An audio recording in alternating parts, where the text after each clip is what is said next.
Welcome back, my weirdlings. We have stepped into quarter 2 of Raven's Lorecast, the season of thresholds. If quarter 1 was about origins, about where we come from, quarter 2 is about crossing.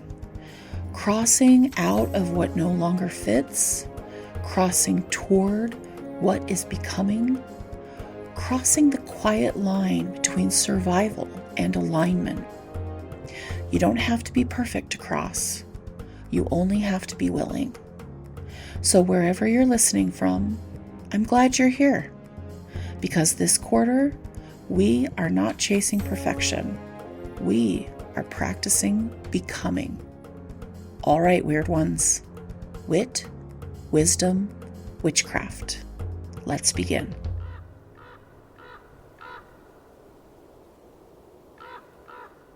Take a breath with me, in and out.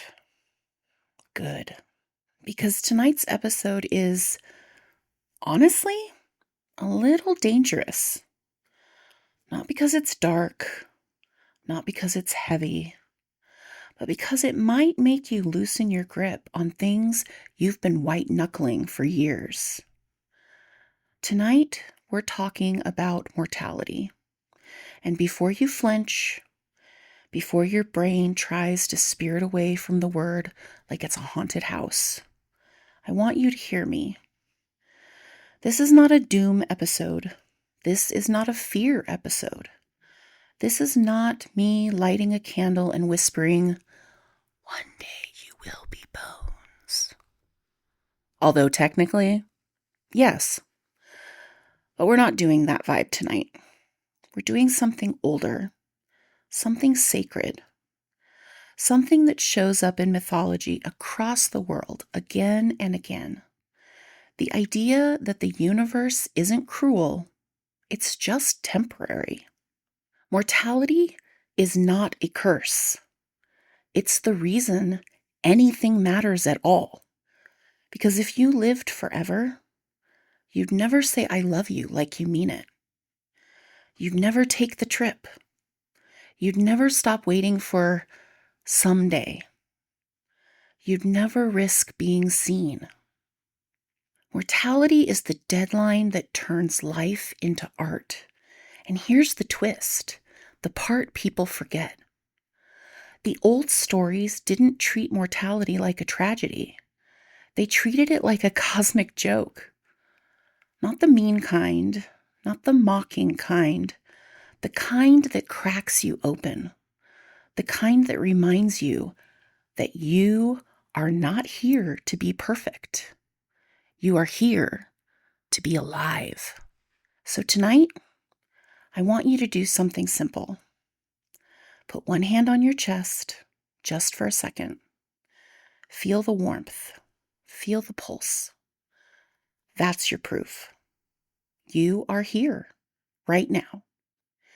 And if you've been living like you're going to start your life later, if you've been postponing your joy, your honesty, your softness, your truth, tonight is your reminder. Later is not guaranteed, but this is. This breath, this moment, this strange little miracle of being conscious in a universe that did not owe you existence. So no, we're not going to spiral tonight. We're going to do something braver.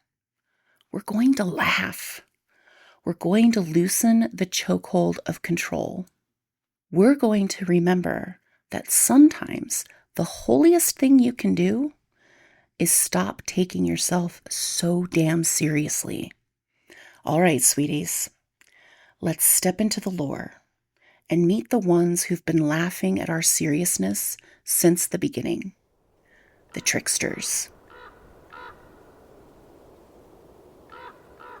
Let's start by talking about the sacred clowns, the holy disruptors, the ones who show up in mythology and folklore across the world with one job: to break the spell of our seriousness. Because human beings have a weird habit. We build identities out of fear. We cling to certainty like it's oxygen. We treat control like it's morality. And then we act shocked when life knocks the whole tower over with one flick of the finger. Enter the trickster. The trickster isn't here to ruin your life. They're here to ruin your illusion that you were ever in control. And I know that sounds rude. It is. But it's also medicine. Because mortality, our temporary, fragile, ridiculous little existence, is unbearable if you try to carry it with clenched fists. Tricksters teach you to live with open hands, not because nothing matters, because everything does. A trickster is not just chaos, not just mischief, not just a prankster in divine eyeliner. A trickster is an archetype, a force in the story that reveals truth through disruption. They break the rules to expose which rules were lies. They embarrass the ego so the soul can breathe. They collapse certainty so you can rebuild something honest. Tricksters don't always feel kind, but they are often correct. And in a lot of traditions, tricksters are deeply connected to thresholds, transformation, death and rebirth, humor as spiritual power, and the reminder that humans are not the center of the universe, which, thank God. Because can you imagine if we were? The cosmos would be a mess. In many indigenous traditions of North America, Coyote is a powerful trickster figure, sometimes foolish, sometimes clever, sometimes both at once.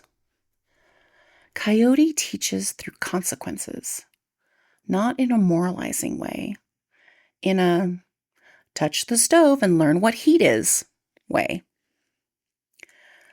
Coyote stories often carry the kind of wisdom you don't get from sermons. Arrogance gets you hurt. Greed makes you stupid. Certainty makes you fragile. And the world does not care about your plans.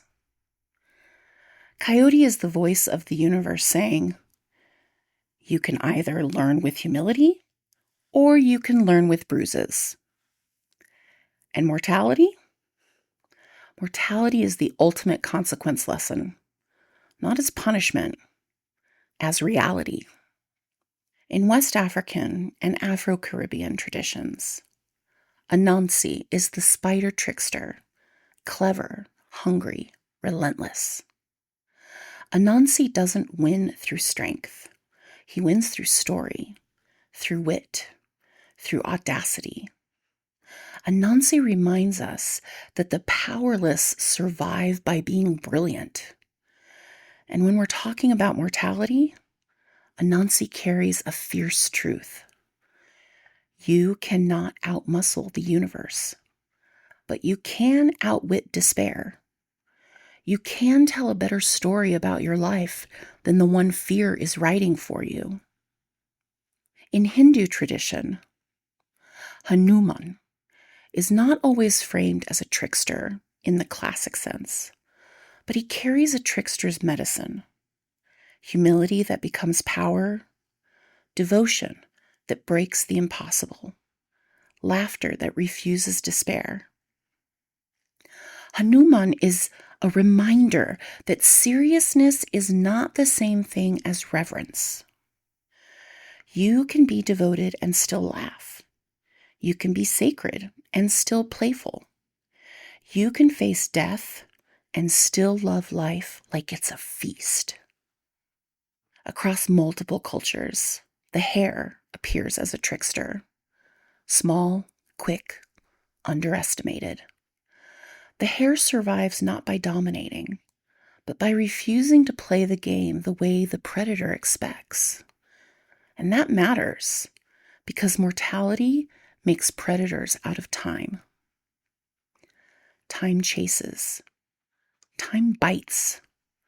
Time takes. The Hare says, then I will live sideways. I will live creatively. I will live with agility.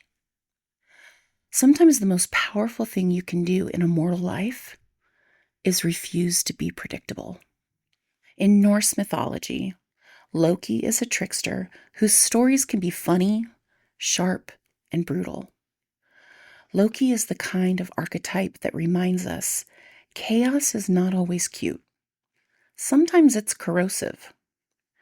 Sometimes it's catastrophic. But Loki also carries an uncomfortable truth. The things we call order often depend on denial. And tricksters, especially the darker ones, rip denial apart. Not always gently. Loki's lesson is, if you build your life on illusion, don't be surprised when illusion collapses. Here's the core truth under all of this. Tricksters exist because human beings lie to themselves. We pretend we're permanent. We pretend we're in control. We pretend we'll have time later. We pretend we're not afraid. And the trickster shows up like, bestie, no. Mortality is the ultimate trickster lesson because it makes fools of all of us. It doesn't matter how rich you are, how prepared you are, how smart you are, how spiritual you are. You are still temporary, and that is not a tragedy. It is a holy constraint, a boundary that gives meaning to every single thing you do. Because if you were infinite, nothing would matter. But because you're not, everything matters. The kiss, the apology, the text you almost didn't send, the art you keep postponing, the boundary you keep refusing to hold, the joy you keep rationing like it's going to run out. Mortality says, stop waiting, stop postponing, stop living like you're immortal. Not to scare you, to wake you up. Here's the cosmic joke. You spend half your life trying to become invulnerable. And then you realize the point was never invulnerability. The point was presence. The point was tenderness. The point was being here while you're here. Tricksters teach us to laugh because laughter loosens fear's grip. Laughter doesn't mean you don't care. It means you refuse to be devoured by dread. It means you refuse to treat your own humanity like a flaw. The trickster's blessing is this: you are allowed to be mortal and still be magnificent. And now, look up, because the sky tonight is going to echo this exact lesson. A thin moon at the end of her cycle, a hidden messenger, a bright planet reminding you to stay curious, a world leaning toward the equinox, toward balance, toward return, toward spring. So take a breath, weird ones. Let's step out of the story and look at what the heavens are doing with the punchline. If you step outside on March 15th, 2026, the sky looks like it's running its own stand-up routine about impermanence. Deadpan delivery, cosmic timing, the whole bit. Everything up there is giving quiet side-eye, whispering, baby cakes, loosen your grip. Let's break it down. The sun sits in Pisces, moving through the final stretch of the zodiac cycle. Pisces energy is the soft dissolve, the ocean that blurs the edges, the reminder that certainty is mostly a coping mechanism. Pisces says, your boundaries? Cute. Your plans? Adorable. And your sense of control? Hilarious. And with the sun here, time can feel soup-like. You may lose track of your keys, your train of thought, or the reason you walked into a room. That's not failure. That's Pisces doing its sacred work, melting what's rigid so something new can be born. Tonight, the moon is in her waning crescent phase, a thin sliver of light, the end of month energy. This is not manifest your dreams moon. This is delete the old file moon. This is unfollow what drains you moon. This is stop carrying what isn't yours moon.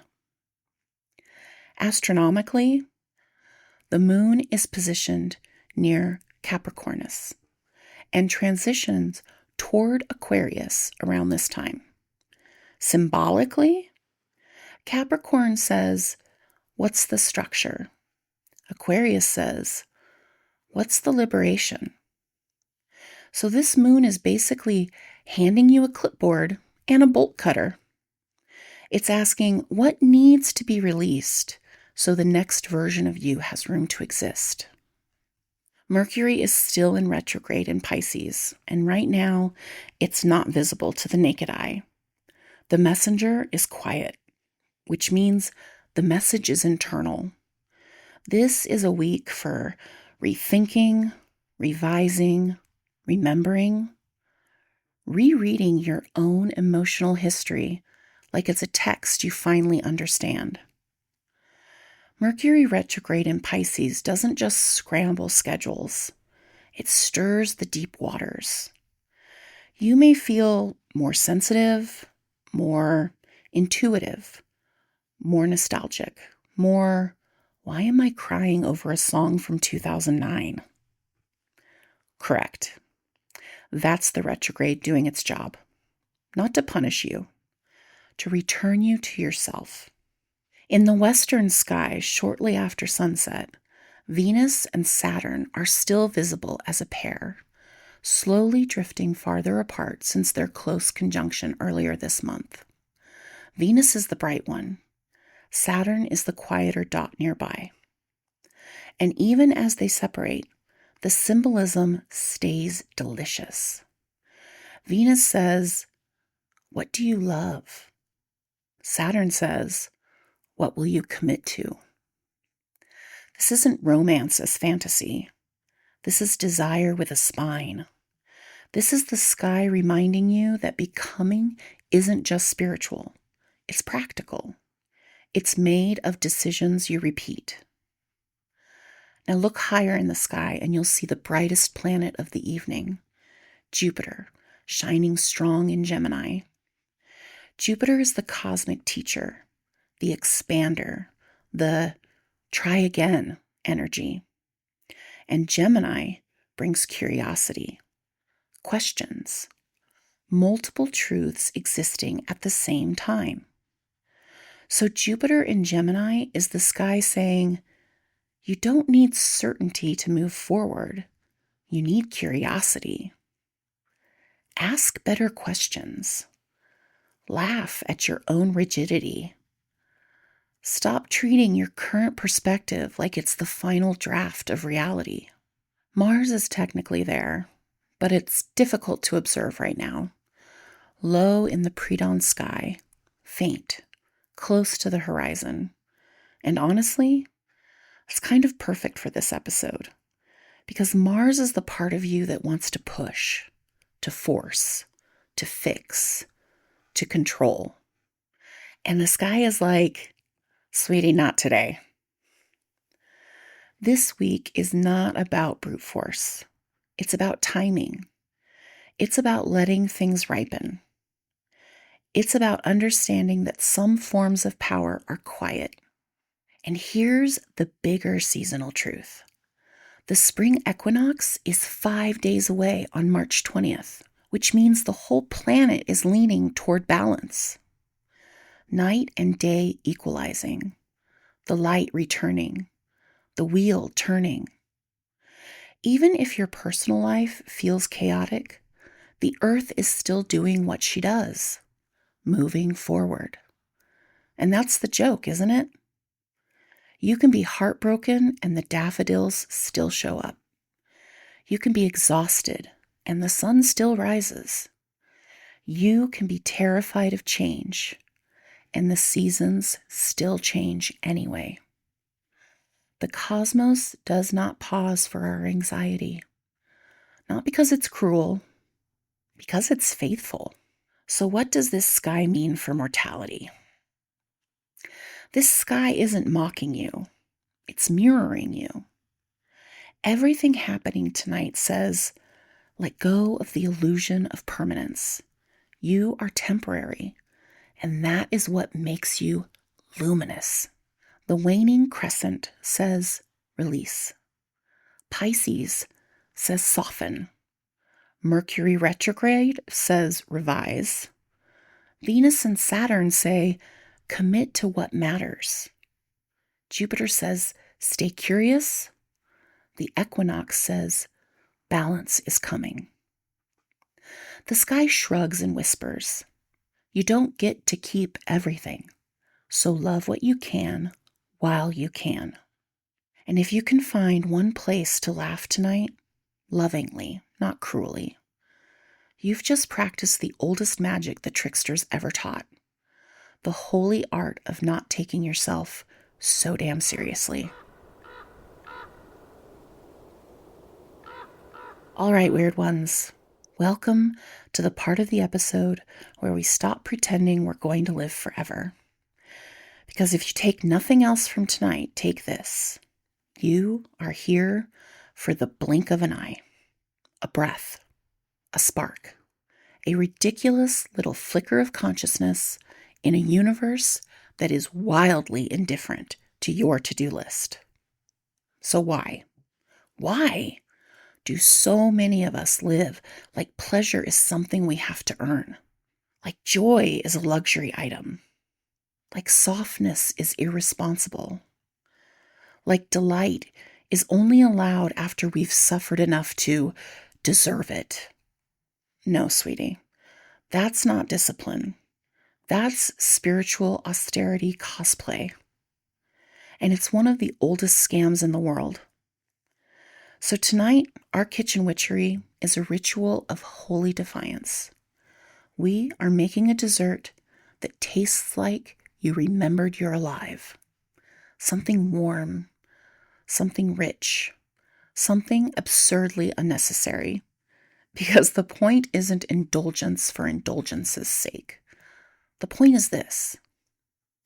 If you can't let yourself experience pleasure, you will spend your whole life rehearsing for a future that never arrives. So let's make an offering to the moment. This is the perfect pairing for tonight's theme. Molten chocolate is the wild, messy, delicious truth that life is temporary. Espresso biscotti is the part of you that still wants a plan. One is the laugh, one is the backbone. And together, they're the reminder that you're allowed to be both, a sacred creature of structure and a feral little gremlin of joy.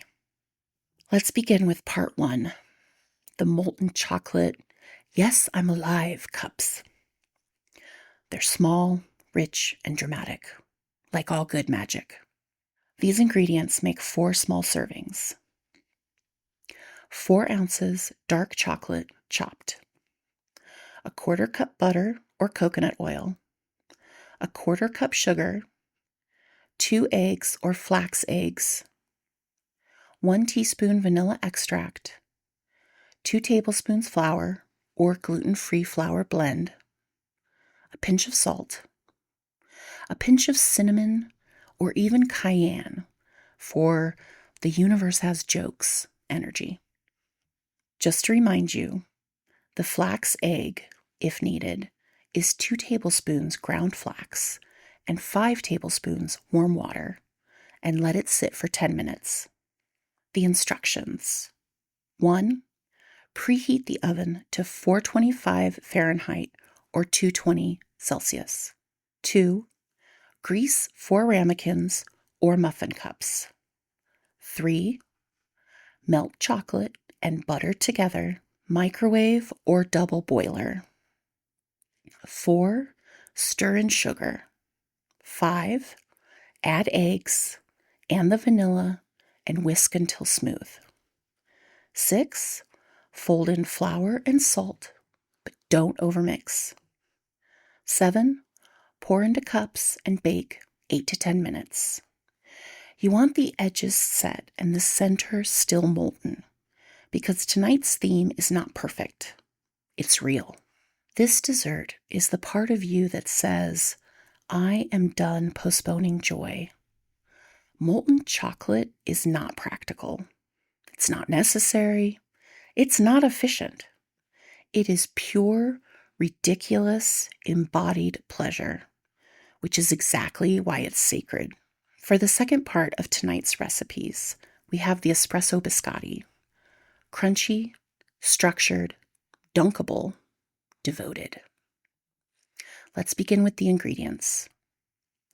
2 cups flour or gluten-free 1-to-1 blend, half a cup of sugar, 1 teaspoon baking powder, a 1/4 teaspoon salt, 2 eggs or flax eggs, 2 tablespoons espresso or strong coffee, 1 teaspoon vanilla, half a cup chopped almonds or hazelnuts, and half a cup chocolate chips, because we're not here to suffer. Here are the instructions. First, lower the oven to 350 Fahrenheit or 175 Celsius. Second, mix the dry ingredients in a bowl. Third, mix the wet ingredients in another bowl. Fourth, combine both into a dough. Next, shape into a log on a parchment-lined baking sheet. Bake 25 minutes. Cool 10 minutes, then slice into strips. Bake again 10 minutes per side until crisp. Biscotti are a commitment. They take longer. They demand patience. They are structure you can bite into, and they exist for one purpose: to be dunked into something warm, to be softened, to be changed. A cookie designed to surrender.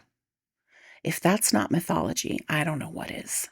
Let's talk about the correspondences in this recipe. Chocolate represents desire, pleasure, the body's yes, the sweetness of being here at all.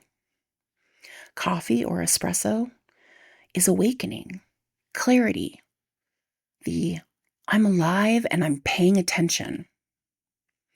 Sugar is joy, ease, the refusal to treat happiness like a reward.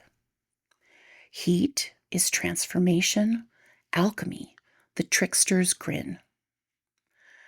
Crunch and melt, structure and surrender, control and release, the cosmic joke in edible form. This is the serving ritual. Plate the biscotti. Pour something warm. Break open a molten cake and let the center spill like a secret. Then, before the first bite, say, I am mortal, so I will not starve my joy. And if you want to take it one step further, take one bite in silence. Then laugh, even a little, even a breathy exhale, because laughter is not disrespect. Laughter is your soul unclenching. It's you refusing to turn life into a punishment.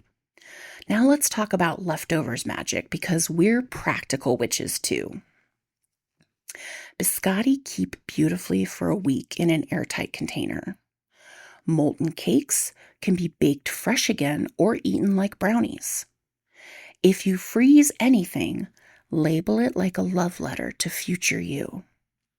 Because future you is also mortal, and she deserves sweetness too. All right, my weirdlings, that's our absurd feast. A reminder that pleasure is not a distraction from spirituality. It's part of the altar. You do not feed life by starving yourself of joy. You honor life by tasting it. Take a breath with me, weird ones. In and out. Good. Now listen. If this episode stirred something in you, if you felt that little internal flinch when we said the word mortality, I want you to know something right away. That flinch doesn't mean you're broken. It means you're alive. It means your nervous system still cares. It means your heart is still trying to protect you from the fact that nothing is guaranteed. And yes, mortality is terrifying, but it's also the reason your life is not meaningless. Because if you were infinite, nothing would matter. You'd postpone everything. You'd keep waiting for the perfect moment. You'd save the good dishes. You'd hold your love back. You'd ration your joy like it was going to run out. But you're not infinite. You're here for a blink. And that is not a curse. It's a sacred deadline.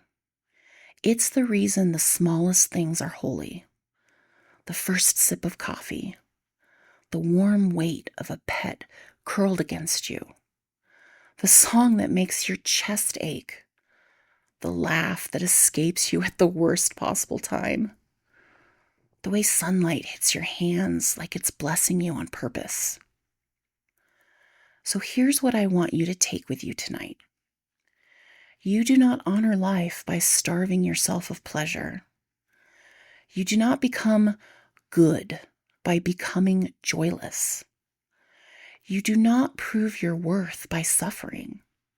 That's not devotion. That's fear wearing a halo. And tricksters, those holy disruptors, have been trying to free us from that lie since the beginning.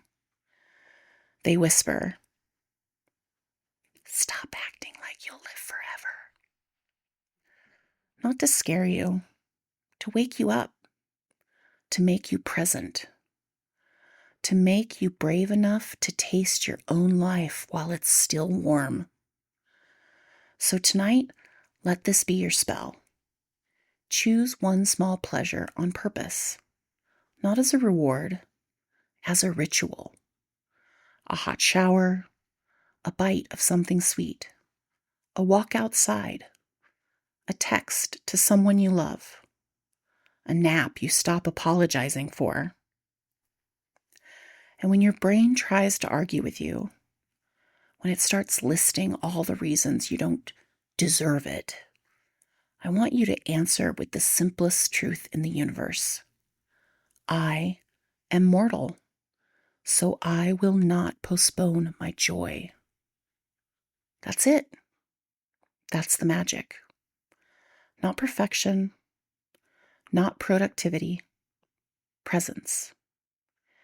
And if you can, weirdlings, if you can find even one place to laugh tonight, not cruel laughter, not numb laughter, the kind of laughter that says, "I'm here, I'm human, and I'm not going to waste this," then you've just practiced one of the oldest forms of sacred power, the holy art of unclenching. All right, drink some water, eat something good, text someone you miss. Let the moment matter, because it does.